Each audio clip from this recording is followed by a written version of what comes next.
threads that twist, unseen yet tight. Bind by will, not force nor spite. What strays wild, now still shall be. By sacred word, so mote it be.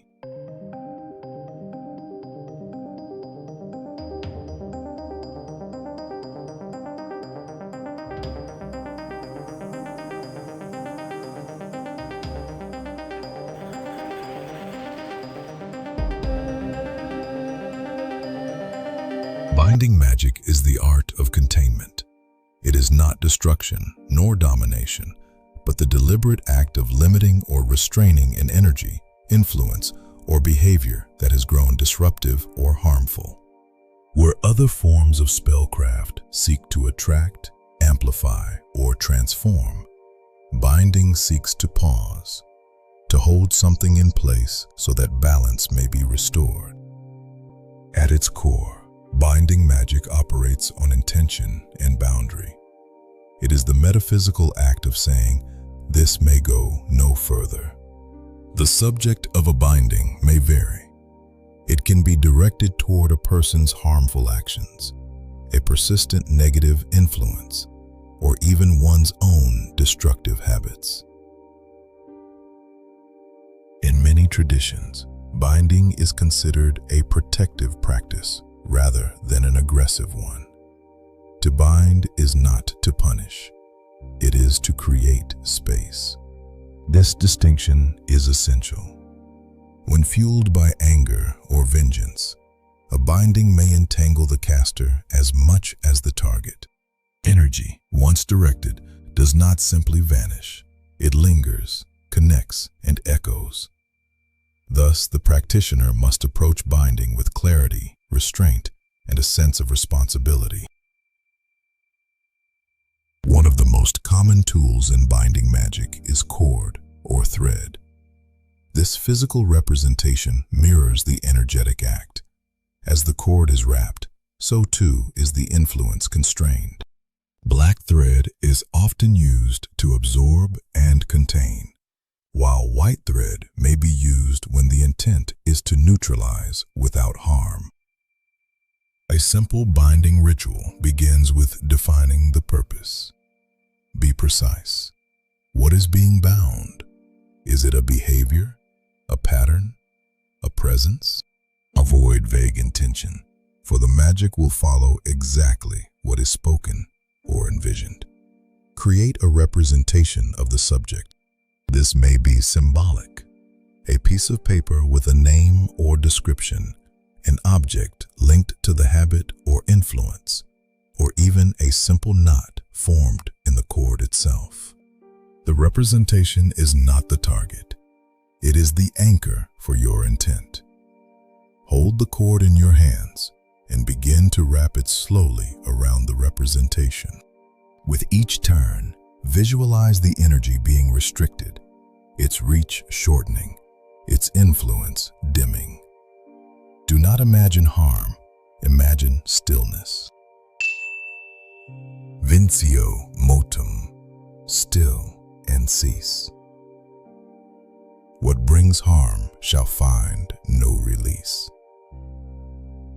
Bound in balance, firm yet fair. No further reach beyond this sphere. With each knot tied, reinforce the intention. Knots serve as seals, points where energy is fixed and held.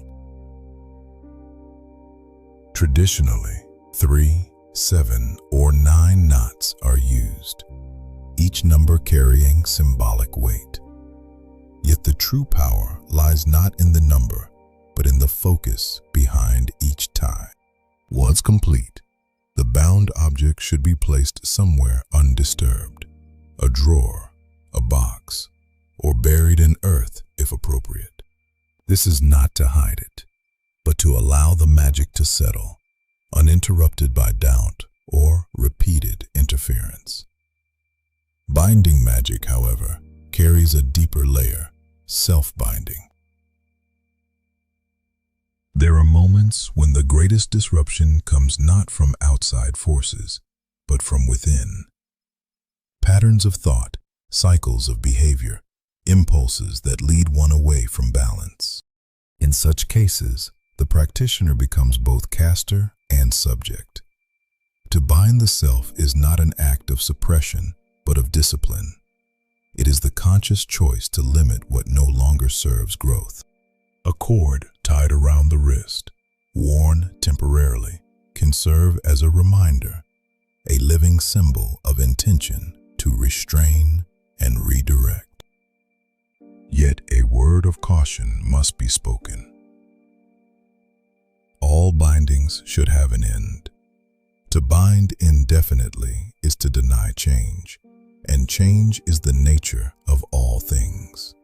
What is harmful today may transform tomorrow.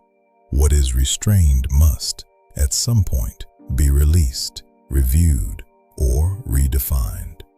Without this, binding becomes stagnation. Thus, it is wise to include a condition within the working, a silent clause. This binding holds until balance is restored. To unbind, simply reverse the process.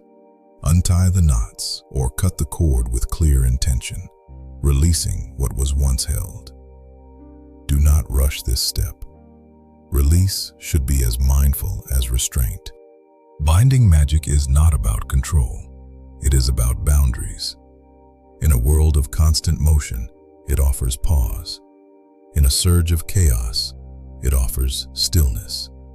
In the face of harm, it offers protection without destruction.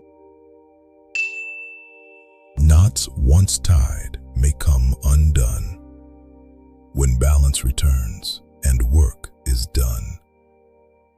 Till then it holds with quiet might, a sacred pause within the night.